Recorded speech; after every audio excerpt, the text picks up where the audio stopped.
Hello everyone and welcome to the breakdown of the Major League Paintball 2024 World Cup. So this is going to be the video for the middle. Thanks again to, or as always, to ProEdge for sponsoring this video. This one, like I said, is just going to be the middle. If you haven't checked out the snake side and Dorito side, go ahead and do that.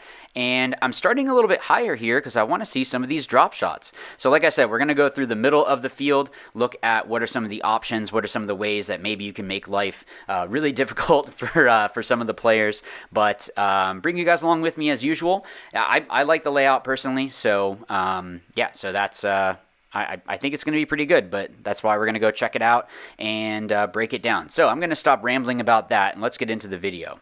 So something I noticed, and something you can notice right away, shooting the snake off the break is pretty much impossible. You can take a couple steps out and shoot into this gap, but I feel like by the time you get out to here and actually get the ball down, they're already going to be diving in. So I don't really see it being super effective to shoot into the snake. Now, something that you are able to do is shoot into this zone here and at least have eyes to see, did they try to go real deep into the Doritos. So the fact that you can kind of get lost is definitely a good thing.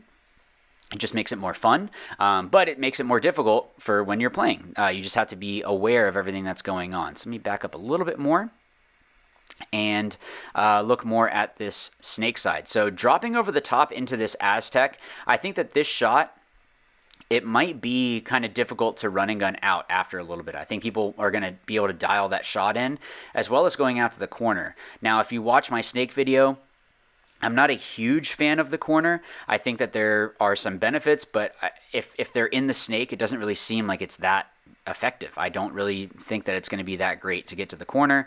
But if they're not in the snake yet, getting out there could be good. So maybe you beat them out there. So yeah, but go watch the video for that. But when you shoot over this way, you could maybe catch someone trying to come around and up into the tower. I don't know how effective it would be to go around and up, but that's why you go and practice and see what works and what doesn't. But it doesn't really seem like a super useful thing to do. I feel like this would be more of a secondary than something that I would want to do off the break. But looking at more specifically at the Dorito side, so I'm going to scoot over a little bit more.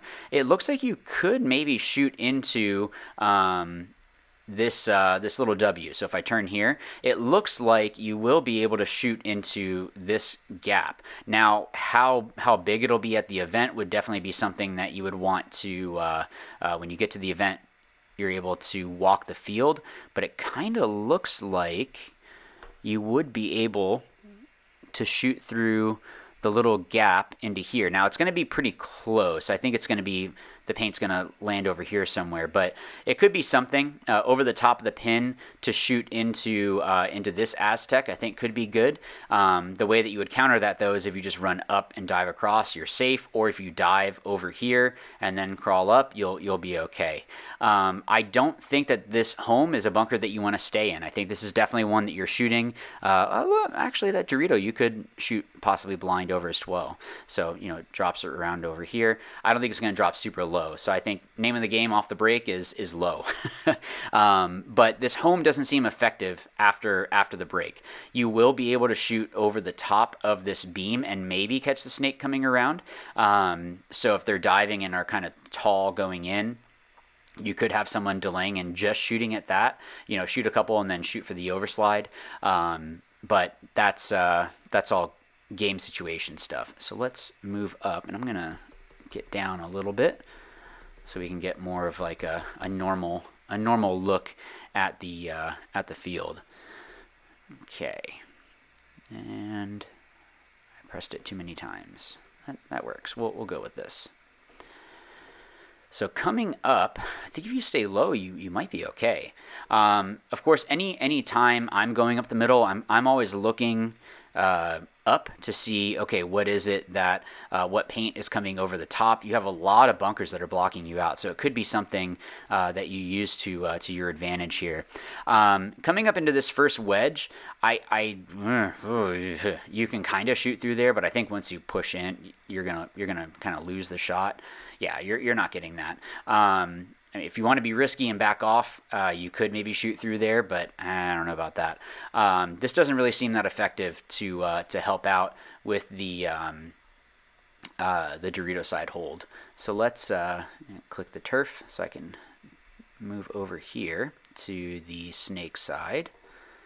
And yeah, I mean, so you could possibly shoot over the top. I think because you're more in line with them, you're not shooting down so much. I think that they might still be okay to get past you, but in here, at least if you're kind of, shooting to just be an issue, maybe bouncing it off this snake 4 into the snake 3 on the outside, or maybe trying to skip it so it just kind of causes an issue. This 50 snake is outset a little bit, so maybe bouncing it there might go to the outside. It could be something, but I don't know how effective it's going to be to really hold anything. Looks more like this wedge would be something that you are, or this wing, whatever you want to call it, is going to be more as used as a transition.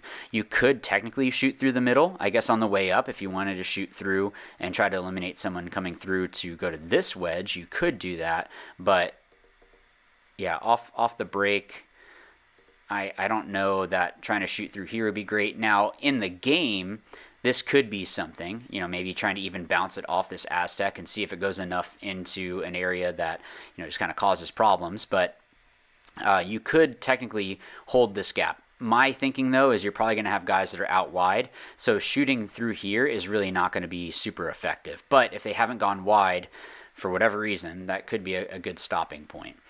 So I guess since we're kind of already snake side here, come on, you're jumping all over the place. I'm just trying to tap. Okay, so let's look here and look at this snake. So getting up into this wedge,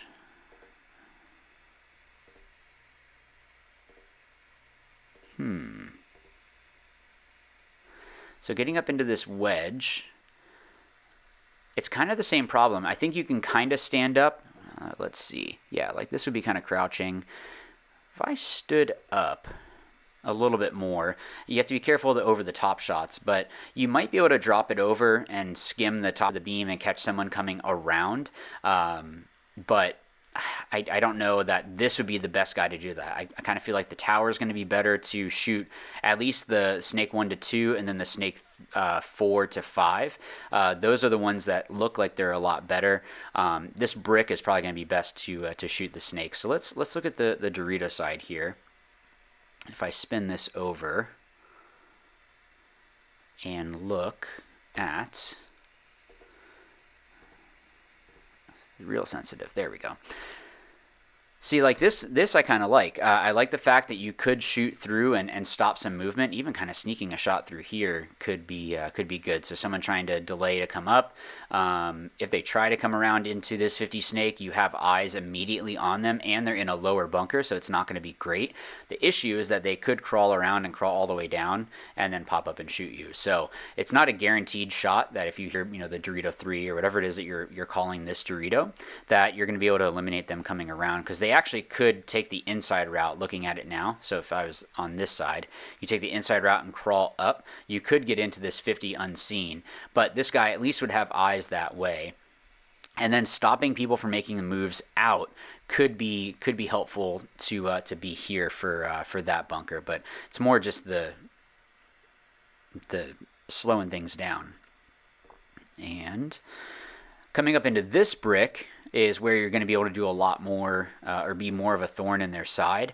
You have to be careful of the snake. Once they there's a lot of places that can shoot the snake, but if they get in unseen and can go all the way down, you're just kind of a sitting duck. So you don't want to be that. So if I look here, you're able to shoot into a lot of different bunkers here. So if someone gets here, this brick is pretty good. So I actually really like this brick now looking at it. So this is definitely one that I would want to get to try to cut up that Dorito side.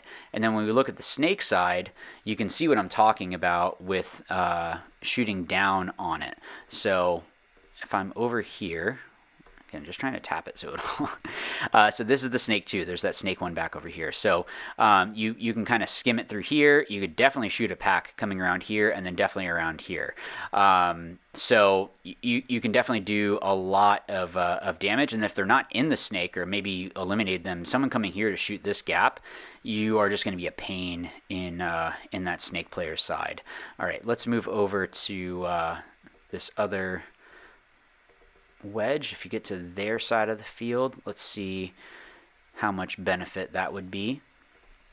Okay, at least right now looking at it, I don't know how effective it would be to get to their side to do anything more to the Dorito side. Other than to maybe eliminate a player that's here or to go and bunker someone, it doesn't really look like you're gaining a whole lot being really aggressive, and you're making it easier for someone to come through and bunker you. So I'm not sure that I would want to send someone all the way through immediately, just because you might be throwing a body away. But you can see here that the snake shots, yeah, you'd be able to come around and maybe shoot someone heads up. You know, if they're in this snake, or maybe even in here, you can kind of, if they're down the wire or something, you might be able to catch that player. So yeah, all right. Let's look at this brick. And we'll start off on the snake side. Now, something I can see already is there's a bounce off this pin for sure. It just depends on where it's going to be at. So if you are playing this and you're shooting into, like, I like that you can cut up a lot of this snake side. I just don't know about the risk of this bounce. It's going to come in from whether it be the Aztec or the corner, or maybe even the snake one itself. If they're already in the snake, you being here and shooting this way is doing nothing. You're just kind of wasting paint and time at that point. But if they aren't in the snake, coming here could be good. And if you kind of shoot both sides and make it where they can't shoot this pin, then at least there's that. But, you know, even this wedge might be able to bounce it off. This Aztec might be able to. So you don't want to put yourself in a situation that you're just a dead player. So let me flip over, and this is going to be a lot of the same issue, because I saw these pins earlier, and I was like, oof, this is going to be interesting with this. So let's drop down, and now what I do like is how much you can stop movement coming into this Dorito, or even coming here to shoot a player that's in here. I think that that's going to be something that is definitely beneficial. Crouch a little bit more and pop out. Let's see. So shooting heads up, if they haven't gone wide, coming here could be good, because then they can't shoot this bounce. They have to get wider. I think that the bounce is going to have to come off from this Dorito, or this tower to bounce off into here. I don't think it's going to work here to bounce and come in. It might, but this is something that I think if you're able to shoot the heads up, and then if they try to dive out, you just roll off and you shoot into this gap. So that could be a problem. But what I want to do is just back up and see how you could even get here.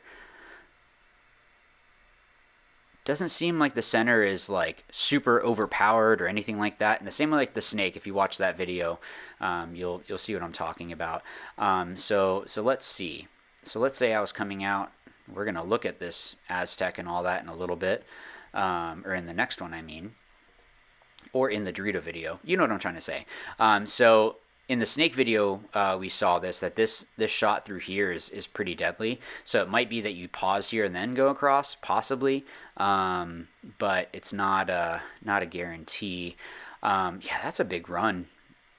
I think getting to here is definitely going to be tough. I don't know if it's going to be better to maybe try to go into these bunkers, or maybe come to this wedge first and then go here. It's going to depend on how the game breaks down. But because of the fact that it's not like this is the only bunker that can shoot into gaps, it's not super necessary to come here. And I don't necessarily like how the pins are set up to shoot into those bounces. So looking at this, I wouldn't put this right now as a priority to come to this brick. this brick is fantastic. I think having someone here is really important just because of the fact of what it can do to shoot into the Dorito side as well as help the snake. So, you know, even, I don't know about sending two guys there, but the fact that this wedge is right here, definitely the NXL knew what they were doing, because it's just going to go boom, boom, and then you just go and bunker that guy that's there. So, you know, having someone watching over your back from the D side or the snake side is definitely going to be helpful. But that is the middle. So tell me what you guys think in the comments down below. Thanks again to ProEds for sponsoring this video, and I wanted to show this off if you haven't seen it in the other videos, but I do have online coaching now. So this is something that I just started. There's different tiers. So you're sending me footage, and I know it says only 15 or 30 minutes of playing footage, but that could be 15, 30 points, maybe even more.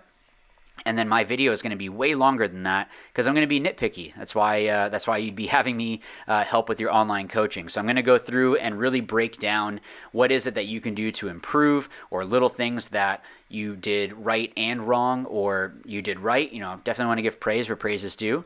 But there's different tiers. So whether it be the watch, learn, or win, the win tier and the team tier are both available for teams. And depending on what tier you're at, there are breakdowns and check-ins that are included. So whatever it is that fits your budget. But thank you guys for watching, and I will see you all at World Cup.